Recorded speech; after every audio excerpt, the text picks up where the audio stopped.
Welcome to Indai's Japanese Grammar. Grammar for today.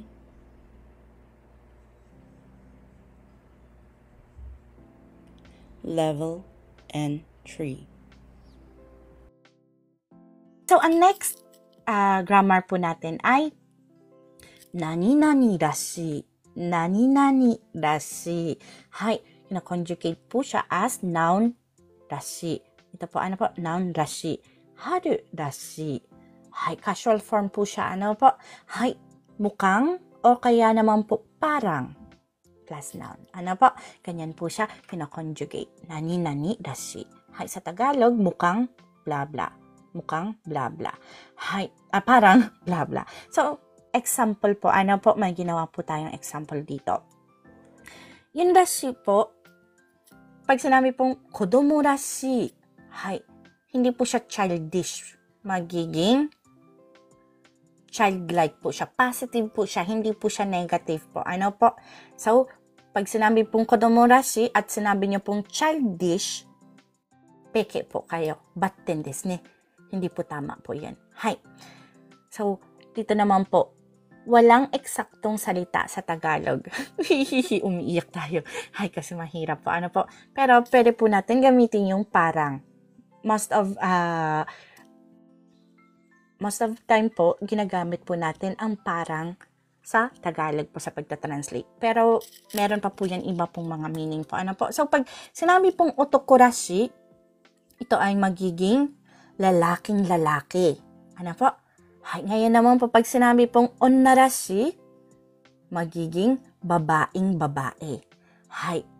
So, pag sinabi naman pong watashi rashi, magiging nakikita ang pagkatao ko.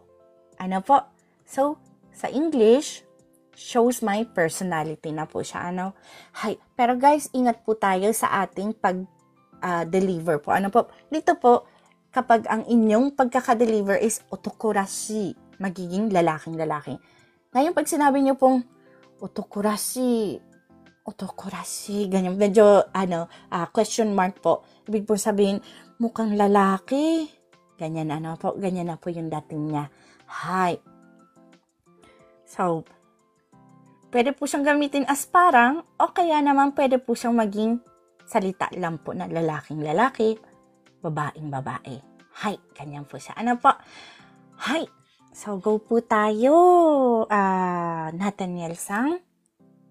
Ay, hindi, meron pa pala dito. Isa pa pong example po.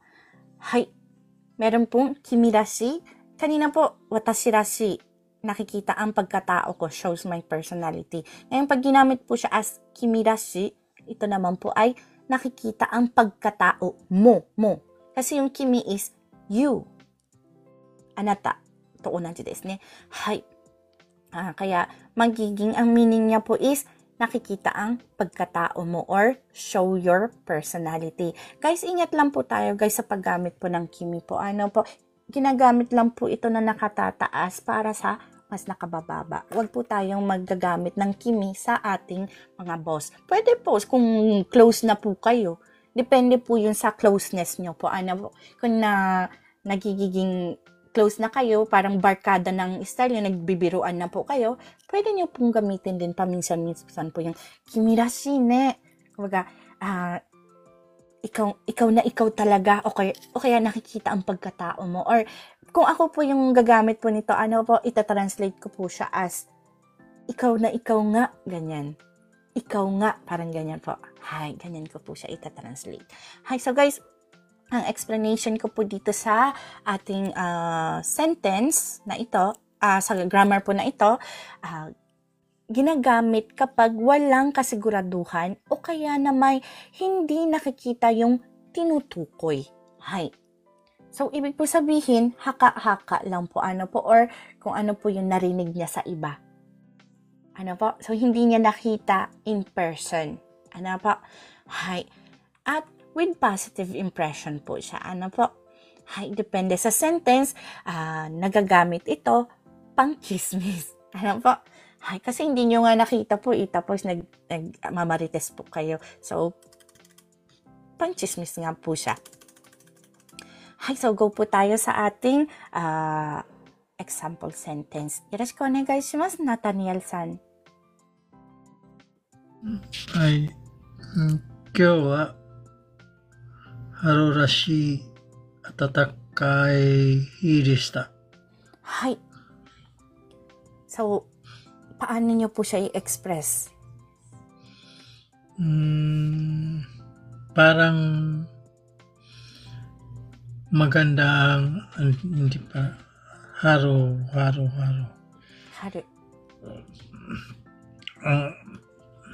Spring. Spring. Parang ngayong araw na to, parang mainit, hindi rin ba?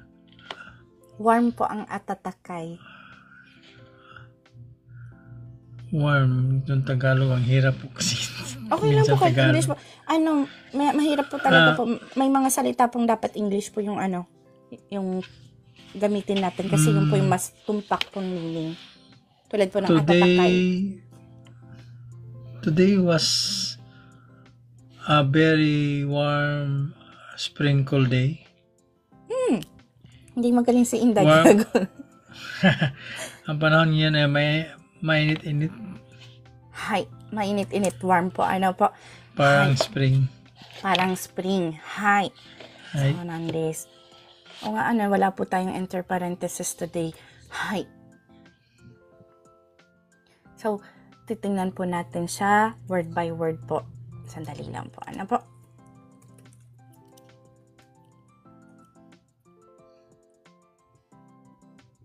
Hi. So, yung harurashi ay parang spring. Ano po? Hi. So, kyo wa ngayon ay ano po? Harurashi parang spring. Hi. Atatakai hi. Mainit-init. Magiging panahon na po siya or araw. Mainit. Ang araw ngayon ay ang panahon po kasi hindi pwedeng sabihin na araw kasi pinag-uusapan po yung panahon. Kaya kahit araw po ang salitang ginamit dito sa Tagalog po magiging panahon na po siya. Ano po? Hi. Ang kanina ngayon. Pwede po ba siya parang yung ang panahon ngayon ay mainit-init na parang tagsibol, ganun. Spring tagsibol po ata yung Tagalog. Opo. Tumpak po ang tagsibol po. Hindi ko lang po masyado ginagamit po ang tagsibol kasi minsan po hindi po naiintindihan. Pero tagsibol po talaga po ang spring. Tama po kayo. Hi. Kaya pag pinag-combine po, pag pinagdugtong-dugtong po ang salitang ito, magkakaroon ng isang sentence na ang panahon ngayon ay mainit-init parang spring. Hi. In Japanese, 今日は春らしい暖かい日でした。はい。よく頑張りました。はい。So, go po tayo sa next example sentence po natin. 私は女性らしい。洋服はあまり着ない。はい。Ano nga po ba ang josei, onnarashi kanina po? Parang babae. Babae. Hi. Babae. So, des. Ang pinagkaiba po ng josei dito, josei is babae din po. Kaso, ang josei ay lady. Kumbaga, hindi na po siya bata. So, ang tinuturing niya po dito is lady. Ano po? Or, kumbaga... Dalaga? Hindi lang po dalaga. Pwede rin pong kasal. Pero, hindi na, matured na. Common term, feminine? Parang ganun po ba? So, desu ne. So. Honto. Tama po. Feminine. Hi. Sa English po, feminine. So, ano po sinasabi niya po dito? Watashi wa josei rashii yofuku wa amari kinai. Hi. Ayokong magsuot ng pangbabaeng damit. Hindi po siya nag-aayoko. Sabi niya lang po, amari kinai. Hindi ako nagsusuot ng pambabaeng damit. Parang ganun po ba? Nasaan na po yung amari natin? Hindi ako masyadong nagsusuot. Amari, So, ng pambabaeng damit. pambabaeng damit or feminine na damit po. Ano po, ang galing! Hay, kaunting assist lang po sa inyo. Bakit po kayo nagsusuimasen? Kaunting assist lang po yun, di ba po? Hay. So, tingnan po natin ang kada salita po. Ano po? Hay. Watashi wa ako.